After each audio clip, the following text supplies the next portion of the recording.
Hello everyone, welcome to the Nordic Pavilion. We're starting an event on mainstreaming adaptation at the local level, and we're going to be having this discussion in relation to the Nordic Conference on Climate Change Adaptation that we had for the 6th time this spring, and the first time held in Iceland. My name is Magnús Agnesar Sigurðsson, and I work in the Ministry for Environment, Energy and Climate back home in Iceland. But it was the Icelandic Met Office that really organized this conference, and they did that with the good support and collaboration with the Nordic Council of Ministers. So we're really happy with the conference, and we've already introduced the results from the conference once at the European Climate Change Conference, ECA. That went really well, and we're super excited to talk about adaptation in this context today here at COP28. Dr. Anna Hulda Ólafsdóttir, the head of Climate Services and Adaptation at the Met Office, was supposed to be with us here today, but sadly she wasn't able to travel because of family reasons, emergencies. So I'm here in her place and happy to take her place, but sad that she isn't with us. But I'm going to talk about the format a bit. We'll have a panel here later, and I'll introduce our excellent speakers when we start that part of the event. But we'll have first 2 speakers, and first allow me to present Karen Ellemann, the Secretary General of the Nordic Council of Ministers, that's going to open with some remarks. Thank you, Karen. Thank you. Thank you so much. And so good that you can step in and be flexible on a very short notice. So it's going to work out fine, no doubt about that. And also from my mouth and from me, a warm welcome to the Nordic COP28 Pavilion here in Dubai. It's really a great pleasure and also a great honor to be able to actually introduce today's session on mainstreaming climate adaptation at the local level and the role of national and regional authorities and Nordic cooperation. The year 2023 has been a year with unprecedented number of alarming climate change records. Against the backdrop of the past year's summers and autumns, extreme weather events, we all know that, forest fires, droughts, floods. That's why, and not only because of that, but also because of that, the Nordic Council of Ministers put enhanced focus on how the Nordic countries can work together to actually improve preparedness and strengthen the resilience of our region. The topic, of course, was a very high priority at the latest Nordic ministerial meeting that was held here in November. Over the last years, the Nordic cooperation has facilitated the sharing experiences on climate change adaptation and measures to be used in our Nordic region and beyond. A Nordic network has advised and helped addressing a variety of shared challenges. And through our Nordic cooperation, we have looked into how transboundary climate risks could affect our societies. And this work has also helped us to identify common approaches on how to address such risks. Such approaches, which you will also address here today, can also be of inspiration and knowledge sharing well beyond the Nordic region, and that's of course why we are here. We've also seen that although all Nordic countries have climate adaptation policies in different level of governance, there are still big challenges related to coordination and a need to develop economic measures to support and incentivize adaptation, both nationally and locally. So for a climate neutral society, we need to both cut emissions, and make our societies more resilient and adapted to changing climate. The 6th Nordic Conference on Climate Adaptation, the NOCA, that was arranged in Iceland earlier this year, addressed the opportunities for knowledge sharing amidst local level climate adaptation policy makers and practitioners in the Nordics.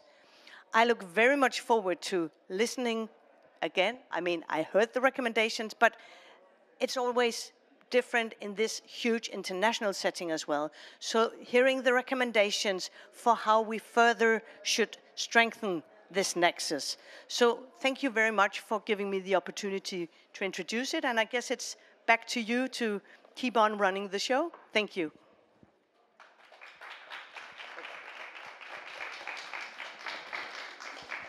Thank you, Karen. Yes, and we'll start by looking a bit closer at these recommendations that were coming out of the conference.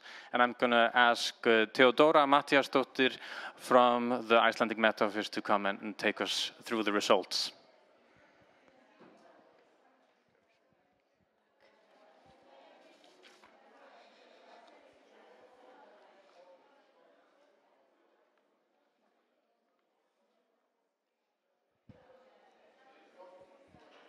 Thank you, Magnús, and thank you, Karen. Welcome to our event. It's nice to see so many of you here.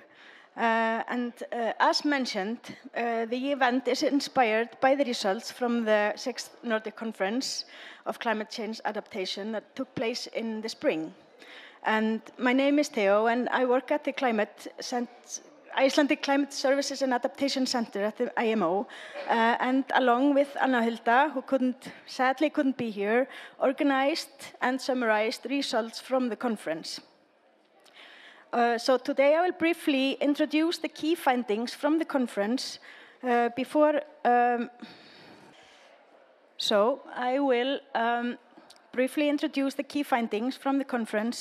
before Magnús and our panelists take over and come up with the final solutions on how to mainstream adaptation, right? No pressure.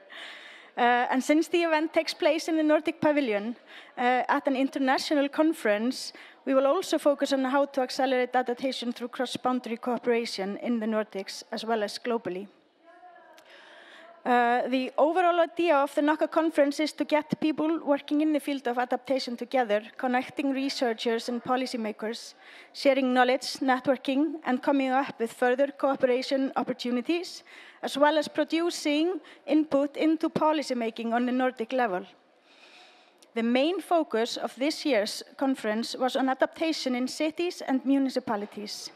The aim was to define barriers to mainstreaming adaptation on the municipal level, such as figuring out what has to be done at the national level to facilitate the implementation of adaptation. Participants of the conference were municipal experts and civil servants, researchers, policy and decision makers, the private sector and NGOs. The conference was a two-day event where the first day was dedicated to plenary presentations and high-level panel discussion, and the second day to workshops focusing on 4 predefined themes that are all relevant to adaptation, especially when it comes to municipalities. And these are transboundary risks, rising sea levels, adaptation through master planning, and nature-based solutions.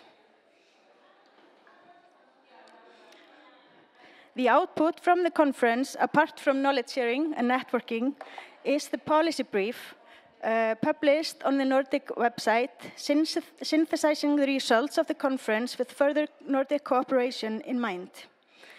The policy brief, Stronger Together for a Climate Resilient North, points out 9 key messages. The brief also outlines actions for each of the 4 themes I mentioned earlier. You can see the 9 key messages on the screen in the lounge area, and you can also download the brief with the QR code that is shown on the screen. The findings of the conference tend to converge in the following points: the key of defining responsibility and the importance of knowledge sharing and bridging various gaps between researchers, different levels of administration, policymakers, local community, and so on.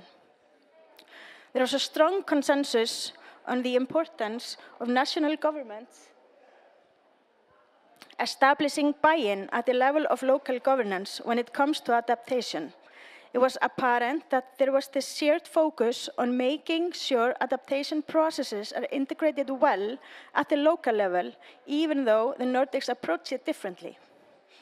It was clear from the discussion and emphasis at the conference that master planning is the point of entry for mainstreaming adaptation into local governance, since this was discussed in every workshop. This rhymes with the recent IPCC Working Group 2 report, where there is clear consensus on how urban planning and master planning involve processes that can work to mainstream adaptation into local planning and place it on the global agenda. This brings me to the emphasis on the importance of support from national government when it comes to adaptation at the local level. This is to expand planning considerations so that they may take into account questions about climate risk and the potential cascading impact of heightened risk of certain events in a specific place, as well as the complex transboundary impacts between neighborhoods, regions, and countries. The transboundary risks were discussed at the conference as being the most imminent common threats the Nordics are facing due to climate change. There was a clear message that responsibility lies with the national governments on amending laws and creating regulation that steers planning firmly in the direction of resilience. An interesting aspect worth mentioning here for discussion is how at the national level there is a clear distinction between work on mitigation and adaptation. But at the local level, many municipalities in the Nordics are tackling these two sides of climate policy at the same time in one single policy document. However, they are in need for clear guidance. It is also important that national governments ensure that decisions on adaptation responses are underpinned by robust data and research. National governments should allocate sufficient resources for research and monitoring of climate risk, and ensure that this data is disseminated to stakeholders and policymakers so that they can integrate them into planning. In that case, there was a lot of discussion on web portals, national platforms, and so on. And talking about web portals and stakeholder involvement, it is clear from the workshop at Nokka that the Nordic countries have developed excellent tools for adaptation, such as decision-supporting tools, hazard mapping, and risk assessment methodologies, as well as methodologies on how to involve stakeholders and inhabitants in decision-making. When collecting the results from the workshops, what we found was that well-prepared and coordinated, hands-on, fun visual workshop with background information introduced for solving real-life cases that participants can identify with are a really good way to bridge the gap between complicated science and practical solutions. An observation for partaking in these workshops is that it is evident that there was much interest in finding ways to be in more touch and learn from each other.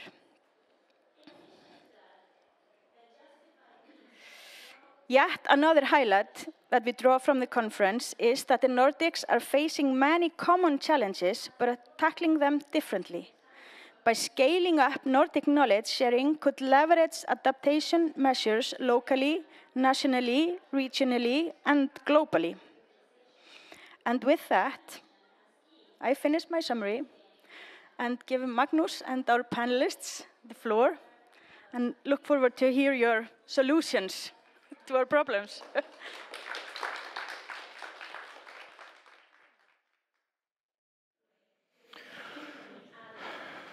Hello, everyone, and thank you, Theódóra. Now we're shifting gears and going into our panel discussion.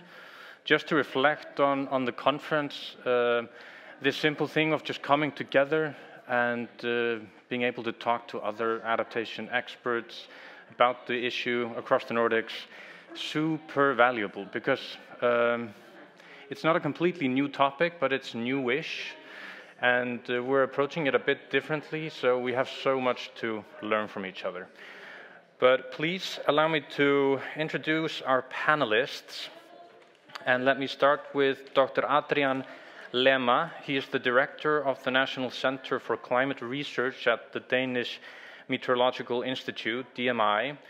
Adrian has many years of experience in both climate science and policy. His key focus is bridging global, regional, and Arctic climate science with practical needs of adaptation at the local level and to inform policymaking and society at large.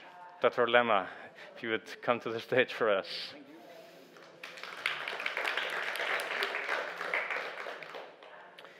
Next, we have Anna Salminen, who is Chief Specialist at the Ministry of Agriculture and Forestry in Finland, focusing on implementing the climate policy on the land use sector, both nationally and on an international level. The Finnish government approved the National Climate Change Adaptation Plan in 2030, Adaptation Plan for 2030 in December 2022, and the implementation started in spring this year. Anna is participating in the negotiations here on implementing the climate action on agriculture and food security as head of the EU issue group on agriculture, forestry, and other land use. Anna, please, welcome. And lastly, but not least, Finnur Ricart Andrason will be here with us. He is the chairperson of the Icelandic Young Environmentalists and is one of 2 Icelandic UN youth delegates on climate change. He has taken on various leadership roles in the youth climate movement in the past few years and has represented Icelandic youth at several international climate conferences. Finnur has carried out research on nature conservation and ecosystem restoration and just graduated recently with a marvelous thesis on the topic. Finnur, welcome to the panel.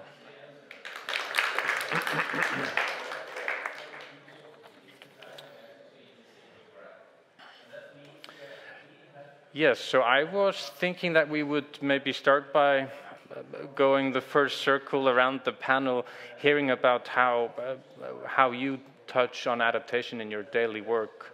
And I wanted to start with you, Adrian. If you could tell us a bit about the Danish Climate Atlas, which is a very ambitious long-term project. We would love to hear the lessons you've learned in developing it. All right. Good. Thank you so much, and thank you very much for the invitation to a very exciting event. I think very important as well, because I think, as you said, and as the General Secretary said, there are critical needs to cooperate in this area to move forward. So I think I'd like to touch upon, to start out, on the recommendations that we just heard on the bridge. And I actually think there are a number of bridges that we need to cross. So the first bridge we need to cross is that from the global level to the local level. And that sounds trivial perhaps, but it's actually a quite big task. So when we know that we have IPCC work, which is the fundamental scientific basis that we all need to act on, we have 10,000 or more pages of very technical and difficult stuff. We contribute to that at DMI and other places, of course, but we need to translate that into something that is useful at the local level. So how do we do that? We first start with the global assessments. They are in grids of 100 kilometers. Then we use regional models to go a bit lower to 10 kilometers, but still to be useful for a municipality in a Nordic country, we need a much higher scale, and that's what we do in the Climate Atlas. We go to a 1 kilometer grid. So we know what will the climate look like in the future, exactly where you live. So this is the key task we need to do first, that is to bridge the global and the local. And that's a scientific effort, but it's also a communication effort. And I think that's the second bridge that we need to cross. That is, how can we ensure that science and practitioners are meeting each other at that bridge? And the way that we have gone about it in Denmark, at least, is that we have developed this climate atlas using the methodology I just explained before in the global to local, but really putting the scientific basis out there for anybody to understand. And when I say to understand, it's not because people are not are clever enough to understand it. It's simply because it's extremely difficult. And it is extremely difficult because there are so many different parameters of the climate change issues that needs to be understood and internalized in the policy making. And that requires a dialogue. That requires, first of all, that we explain what is the scientific basis to practitioners, so practitioners can internalize it and use that in policy making. It also requires a dialogue for the scientific area to investigate and put the resources into the right things at the right time. So it doesn't matter if I focus on sea levels, if what's really important in a Danish municipality is rainfall. So that dialogue is extremely important. And then the third bridge, before I move on, is a bit harder to explain, but in the same area, it's really bridging the understanding of what are the risks and what are the risk appetite. So when I'm the scientific advisor to the Danish government on climate change issues, and when I go to the national level or to a municipality, they'll ask me, what do we need to prepare for? What is the climate change that are going to affect us? What do we need to adapt to? But I can't really answer that question before I have moved towards that bridge in understanding what is the level of risk appetite. Is that a zero level appetite, or do we have a little bit of appetite for risk? And what do I mean by that? So, for instance, right now we're looking into Copenhagen. How can we protect Copenhagen from sea level rise in the far future? That's a huge project. It's a lot of big investments, but the idea really goes for every investment, big or small, in all areas of the Nordic communities. But in that project, I need to understand what is the level of risk that the infrastructure companies, that the mayors of the different cities, what are they willing to take? Because you can protect against everything, but perhaps the citizens look a bit differently on it. Maybe the investors and the taxpayers look a bit differently at it. So we need to have a conversation, and that's the bridge. We need to have a conversation. What is the risk that we see from climate change, and what is the risk appetite we see at the local level? And then we can start adaptation planning. So I would like to start with those three bridges and look forward to discussing others. That's great. Thank you, Adrian. And the bridge is a perfect metaphor here, and really key to, when it comes to mainstreaming, to build these bridges into different sectors with a good scientific basis. And I think laymen sometimes think it's enough just to have the scientific information there, and then you can just do things. But there's so much labor left in getting that knowledge in an accessible way into different sectors and making it applicable. So I think it would be great to hear from you, Anna, about maybe the planning level of things, where you need to use this information and create adaptation measures, especially because you just have this new Finnish adaptation plan out. Could you tell us a bit about that? Yes, thank you. What you said, Adrian, it's about also dialogue between looking at the same issues from different perspectives, and the adaptation plan. We at the same time published a new adaptation plan, but also this climate plan on land use sector, and this is for me, I see this bridge also at my work in a sense that when I look at the mitigation measures, at the same time we are talking about adaptation, and that is also like there are a lot of interlinkages between these two climate plans. In practically, it means that when our farmers or our forest owners are learning new ways to improve the ways to manage forests so that it's climate sustainable, so that they are not so at risk for damages or the loss of harvest. That means that these same methods also in many ways are useful for more carbon sequestration and less emissions of the farming practices. But the National Climate Adaptation Plan is very important for Finland because that gives a role for all of the operators and sets the target how we can be more resilient.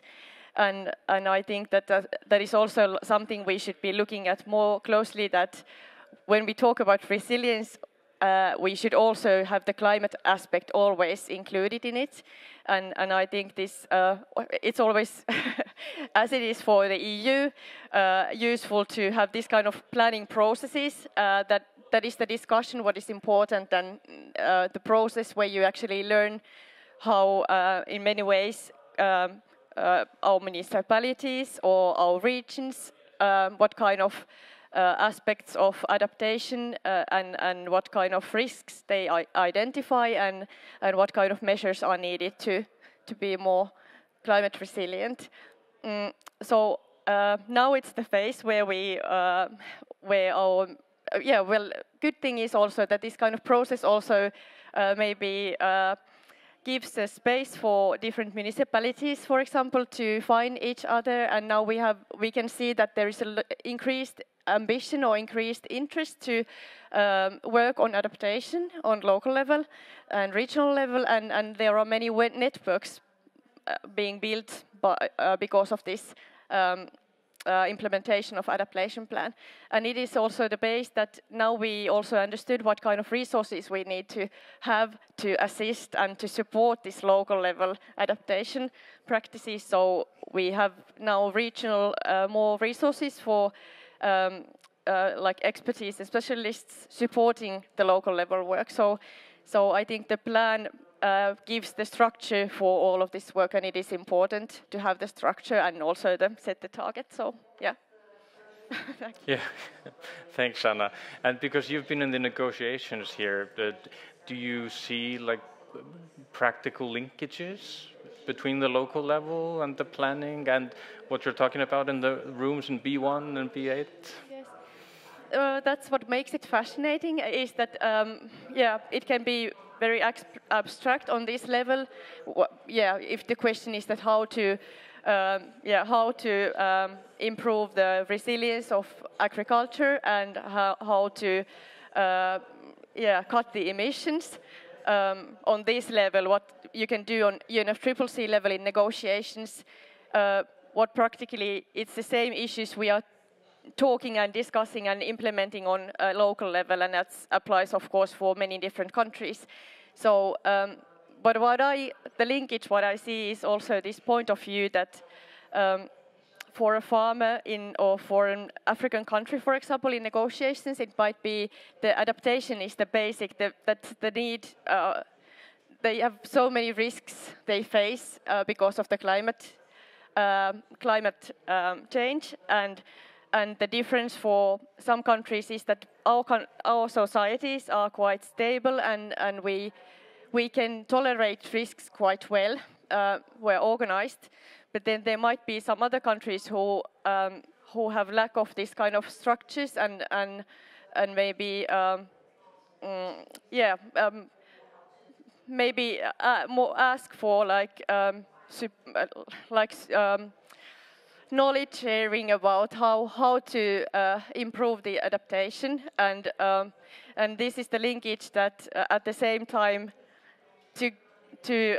we are discussing on the high level very same issues that we then implement on the local level, and then of course we have to understand the difference, that it's always like the difference as risks should be assessed on the local level, on regional level, and they should be also the methods how to should be on the local level, and that is also something we try to understand what we actually talk about here. How do the others understand the same issue? So, yeah, there are a lot of linkages. Yeah, that's a key question, like where the risk ownership is, who's supposed to own the risk and think about it. And in some way, we need to all think about it, but it's also important that somebody is responsible for making the decisions on risk. Thanks, Anna. To Finnur, our youth perspective in the room, I wonder because, like in the Nordics, I think there's been a richer focus on mitigation historically, and for a good reason. You can argue that mitigation is the best adaptation measure long term, and the youth movement has been a huge voice when it comes to asking for accelerated mitigation. But what about the adaptation side? Is the conversation picking up about adaptation from the youth perspective? Yeah, I mean, it definitely is, and I sure hope that it will do even more so in the coming months and years, because yeah, we're at the point now where our hopes for mitigation efforts on a global scale have in some sense failed. We've gone past the threshold of having done enough mitigation to avoid having to adapt at all. So I think definitely it's coming more onto our horizon now in the youth movement that we have to also be pushing for robust adaptation measures. And I think it's really nice that we're looking in this specific event about the local scale, because that's where it needs to be implemented. But at the same time, I find it really fascinating to follow the adaptation discussion here at the global level and see how the youth debate is in that sense. And I think the shift that we're now seeing and have been seeing in the past few years in the youth climate movement on the global scale is that mitigation was previously the main topic, obviously, but now we are seeing the impacts of climate change already in the local communities, which means that our demands also focus on adaptation now. And if I link it to the Nordic perspective as well, we're quite lucky in the Nordics to have limited impacts for now, compared to lots of other places in the world. So what I think is important is to link the local scale to the national and to the global. So as much as we in the Nordics need to focus on the local scale, we also need to realize, and that's something that came really interestingly out in the results of the NOCA, is transboundary risks, that the Nordic countries are impacted by the impacts of climate change in other countries. So I think it's really important now that we as a youth movement and all of us who are passionate about adaptation, that we raise this on the agenda, that adaptation in the Nordics can't be only within the boundaries or the borders of the Nordics, but we also have to think about what's our responsibility when it comes to capacity building, to finance, technology transfer for adaptation abroad, because in the end, adaptation globally is important for the Nordics. So yeah, I think it's really nice and essential that the global youth climate movement has come to their senses when it comes to adaptation, that we have clear demands now.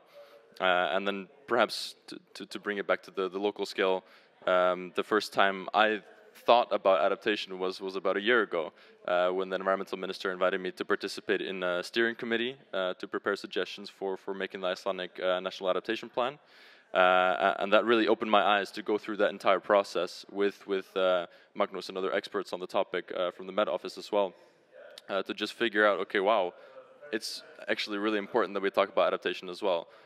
So I think it's essential to bring it on the agenda. I think that's probably the biggest thing we have to do for now is bring it to everyone's attention. I think us in the youth movement can help us do that collectively. Yeah, I think it's a real challenge just thinking about how we talk about adaptation with people, and I think we need to have lots of different approaches and ways to talk about it. And when we were preparing the conference in Iceland and also looking at the data coming out of it, one of the questions we had was, like, is there a specific Nordic vision on adaptation we're seeing here? Is there some kind of Nordic adaptation we can define or think about as a collective way of thinking about this? And we saw at the conference that like sea level rise was something that everyone was thinking about, but that's also, of course, something that is a big issue globally. And the best way to maybe talk about whether there is a Nordic vision on adaptation or a specific Nordic adaptation is just thinking about what we've been doing, the adaptation measures we've already implemented that are working. So I was wondering if we could maybe take one round where we give one example of something great that we're championing when it comes to adaptation. And I think I'll just start with you, Adrian, again. All right, thanks, and excellent question, I think. At least one area where I think the Nordic countries have a double task being champions is in providing the knowledge that is needed to act on adaptation. So it's a double task in the way that we do have in the Nordic countries similar challenges. We do have challenges that we need to acknowledge. So climate change is not something for the future. It's not something only for the poorest countries in the world. It's also something for the Nordic countries. Just to take an example, in Denmark, we'll see around 40 to 50% increase in cloud outbursts during summertime. So that's a very big increase, and that's something that is extremely costly and something that is sometimes also a big challenge to security for people with that heavy rains. We saw huge floods in Copenhagen in 2011, for instance, and it's those types of challenges. Sea level, as you mentioned, is something we'll see. What we now expect is a event that is that big that it appears in Denmark around once every 100 years, will, during the end of this century, appear in Denmark once every year or once every second year. So, I mean, the extreme events are being normalized in Denmark. And how we know this? We know that from the climate atlas work that we have been doing. So that's the first task. We'll need to provide that knowledge to ourselves and to the local level. And we are champions in that already, and we need to excel in that even more. But the other role that we have at the same time is how can we use that type of information and that type of work and our experience in the dialogue to help other countries. We need the global track. I think you made a very good point there, and you did as well. Well, we also need to use that information to help the countries that are hit even harder than we are. We're helping, for instance, at the moment Ghana in developing a climate atlas for them, and I think we could do that as a Nordic group even more. But one thing, if I may just answer very concrete to your question, one thing that I think we should do among the Nordic countries is to align our work on the information and data points, because we're not that far from each other.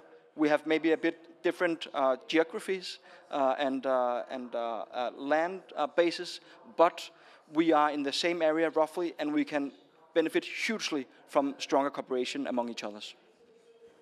Thank you, Adrian.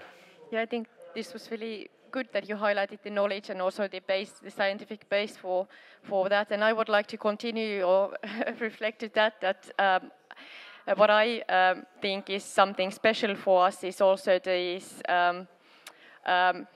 how we see how we operate with different sectors and the networks we have, and how it's not only about informing, but it's also about learning from the practitioners, and that is an approach what we also have learned that it is very valuable also when we implement our, for example, when we practically implement our climate plans in a way that we have projects where we involve both scientists and forest owners or forest companies, for example, or farmers, and that gives the way for both of the parties to learn from each other. And one example where we also have the Nordic cooperation and similar issues is reindeer herding. So the Sami culture and livelihoods who are really at risk because of the rapidly changing climate.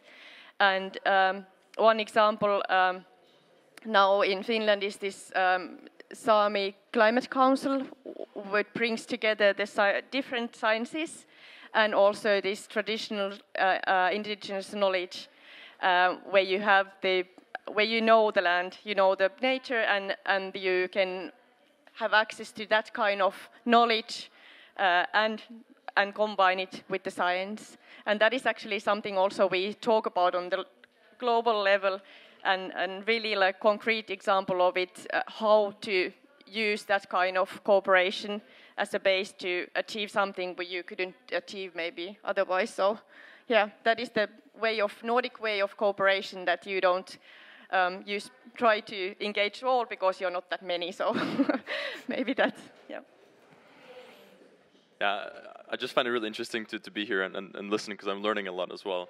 But I think two things that I've sort of been trying to champion in the past year since I started first thinking about the importance of climate adaptation is, firstly, as Magnús mentioned, and you touched upon as well, the importance of looking at climate action broadly through a holistic lens, that we're not singling out mitigation and singling out adaptation. We have to look at them as intrinsically interlinked thematic topics, and the fact that more often than not, they have positive synergies and negative synergies. So I think it's really important that we consider and assess our mitigation actions through an adaptation lens, and the other way around. And so perhaps the second thing is an example of this way of thinking. Something that I've been doing for quite some time is looking into wetland restoration in Iceland. So about 60% of our emissions come from degraded land, and most of that is from degraded wetlands. So it's a huge opportunity for Iceland to reduce its emissions, is to restore all this wetland. At the same time, if we take transboundary risks aside, increased precipitation and the melt of glaciers are going to be some of the biggest impacts of climate change in Iceland that we have to adapt to. And the restoration of wetlands also happens to be a great solution to adapting to these risks. So I think this holistic view, and particularly for Iceland, and perhaps for other Nordic countries as well, wetland restoration and more broadly restoring ecosystems and using nature-based solutions is a really essential way of thinking about climate action for mitigation and adaptation. There's a reason why we have a climate crisis. It's because we've ignored the importance of ecosystems and respecting nature. So it makes sense that if we want to solve, or if we want to reduce emissions and adaptation and adapt to the impacts, nature or restoring nature is going to have to be at the heart of that. Having also, in addition to really important effects to the biodiversity. So yeah, I agree. And it applies also to Finland, for example, with a lot of peatlands. I think that, yeah, we have communalities in this landscape as well. Our time is nearly up. I think we'll do one final round, and you've kind of started answering this question. But if we look forward and think about what's the most important thing you see needs to happen when it comes to engagement between the national and the local level in your countries. And maybe we start with Finnur now and go back to Adrian. I think, yeah, I love this kind of question because I'm very action-oriented, very practical in the way I think and the way I act in my activism. I think the most important thing we need when it comes to climate adaptation on the local level and the national level is political championing. We need political leadership to put adaptation on the agenda, because currently it isn't high enough on the priority list. So we need our ministers, our politicians, our business leaders, our civil society leaders to really just talk about adaptation in the climate context. It's something that I have to be better at as well, in terms of when I have the opportunity to get some point across to people that have planning power or political decision-making power, to put adaptation up there on the same level as mitigation. And